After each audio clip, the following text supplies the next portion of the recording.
90s kit மெமரிஸ்ல மறக்க முடியாத விளையாட்டு இந்த கொட்டாங்குச்சியில கூட்டாஞ்சோறு ஆக்கி விளையாடுறது. அந்த கொட்டாங்குச்சியில தண்ணியை கூட்டி அந்த முள்ளு மரத்துல வர்ற அந்த பூ இலை காய் இதை எல்லாத்தையுமே பறிச்சு கண்டமா நறுக்கி அந்த தண்ணியில போட்டு 3 கல்லை கூட்டி அதுல கொட்டாச்சி வச்சு தண்ணியை ஊத்தி விளையாண்ட காலமெல்லாம்.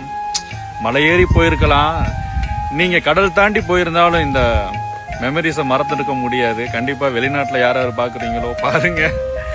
பட் ஆனால் நம்ம அப்போதைக்கெல்லாம் வீட்டில் ப்ரெஷர் பண்ண மாட்டோம், விளையாட்டு சாமான் வாங்கி கூட்டுங்க அப்படின்னு. 0 காஸ்ட் தான், உள்ளதை வச்சு நம்ம எதையுமே எதிர்பார்க்காம விளையாடுவோம். அந்த விதத்தில் வேற லெவல்யா. ஆனால் நம்ம தெரிஞ்சோ தெரியாமலே ஒரு நல்லது பண்ணியிருக்கோம். என்னன்னா, நம்ம இந்த காய் இந்த பூக்கள் வரும்போதே நம்ம அதை கிளியர் பண்ணியிருக்கோம். இல்லாட்டினா நிறைய முள்ளு மரங்கள் வளர்ந்துருக்கும், இந்த கருவேல மரங்கள். கரெக்டு தானே? பட் ஆனால் நம்ம ஒரு யதார்த்தத்துலேயும் ஒரு நல்லது பண்ணியிருக்கோம். இந்த 90s கிட்ஸ் நிஜமாவே வேற லெவல். அதில் நானும் ஒருத்தனை நினைக்கும்போது ரொம்ப பெருமையாக இருக்குது. எல்லாருக்கும் ஷேர் பண்ணுங்க, இதெல்லாம் மறக்கக்கூடிய விளையாட்டா.